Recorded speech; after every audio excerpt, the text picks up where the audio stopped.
let's talk about the International Banking Conference, which is organized by the UBA Group, the Pan-African Banking Services Company in New York. That comes at a crunching time for the global economy and the markets. The three-day summit brings together banking regulators, commercial banks, major trade and finance institutions, and other market-related organizations. Chatting with me now about the conference and what it was designed to achieve is Sola Yomi Ajayi. She is the Executive Director in charge of international banking and the CEO of UBA America. Good evening to you, Madam. Thanks for making it on the show. Good evening here. It's a good afternoon to you there in New York. It's good afternoon from New York. Thank you so much. Let me just hit the ground running. Tell me a little bit about some of the key issues being discussed at your conference and why you think these issues are very important, in particular for Africa at this time. Okay, so thanks for that question. The UBA International Banking Conference is aimed at building capacity of African banks. These are banks that are clients of United Bank for Africa America. The focus is to build operational resilience, especially in the face of increasing and changing regulatory standards as relates to cross-border transactions pertaining to trade finance, pertaining to payments and currency solutions. Additionally, we're improving operational efficiency and enabling the banks that bank with us at UBA America to improve operational efficiency.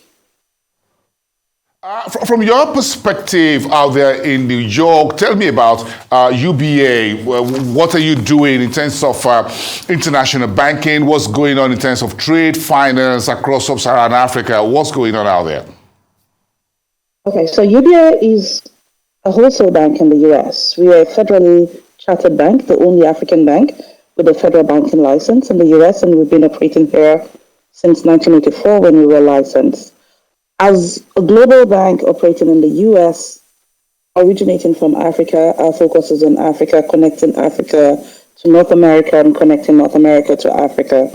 And we do this by facilitating trade flows between Africa and North America, as well as trade flows between Africa and Asia.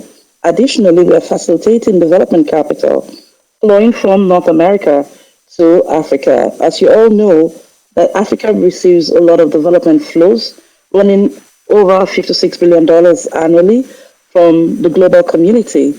Over 26% of that comes from the US alone. So UBA is facilitating the flow of development capital to Africa and helping development organizations achieve the last mile in terms of banking solutions to their beneficiaries across the continent. More importantly, we are facilitating trade flows. We are also facilitating capital flows to Africa.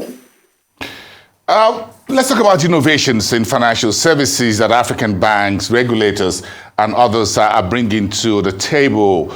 Tell me about that. What's been showcased?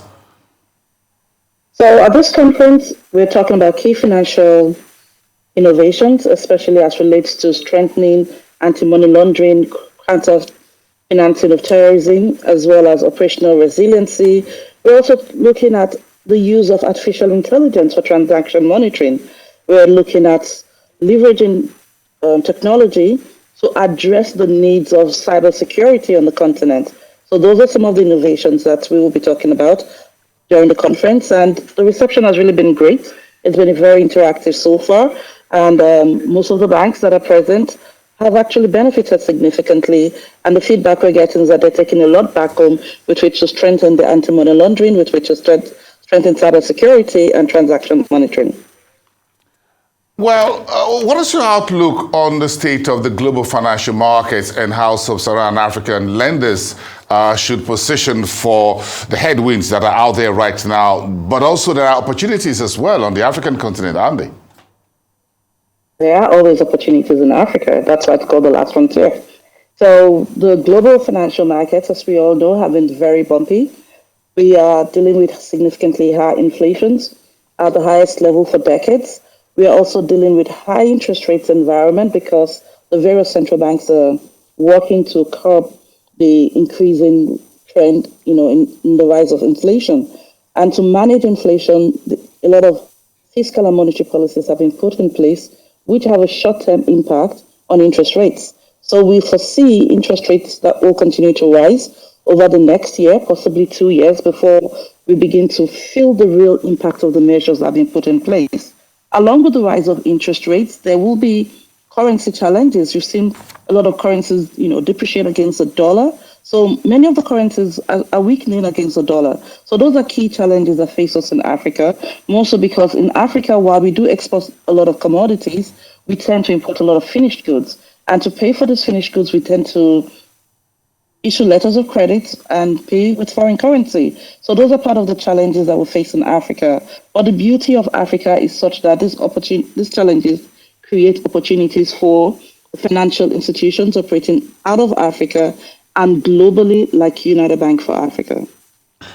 So, yes, in terms of your intermediation for African and Nigerian businesses out there in the United States, what sectors are you leaning the more? Are you seeing serious interest in terms of your interventions as one of the biggest lenders on the African continent and globally speaking? Well, globally, outside Africa, our focus is on building and strengthening the financial ecosystem. And to achieve this, we work with sovereign entities, central banks. We also work with the banks, the financial institutions, by providing solutions to them to better address the needs of their customer base within Africa.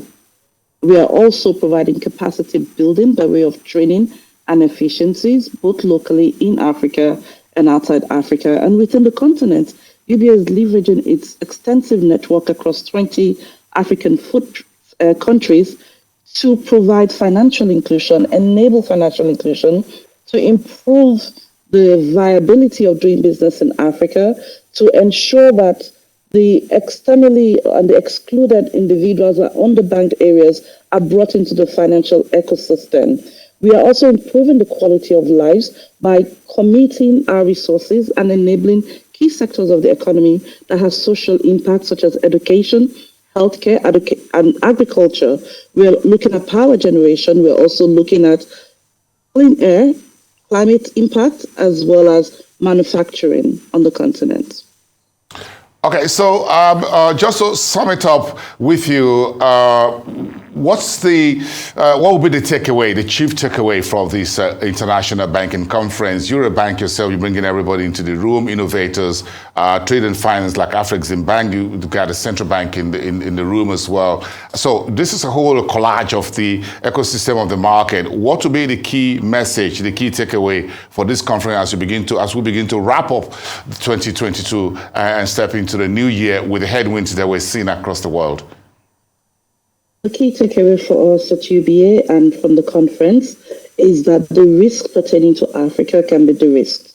And that's what this conference is about, de-risking and making it more attractive to do business with African financial institutions. So there are risks and concerns about money laundering, about financing of terrorism, and these can be de-risked through innovation, operational resiliency, and strengthening internal controls, as well as leveraging technology to improve transaction monitoring on the continent. We can also de-risk the concerns around ability to meet our obligations through structured trade finance and innovative solutions to bridge the foreign currency receivables on the continent. All right, we wish you all the best as you begin to wrap up the conference in the next few days. Thank you so much. And Sola Yomi Ajayi, the CEO, UBA America, and Executive Director, International Banking at the Group. Have a great day. Thank you very much. Thank you so much.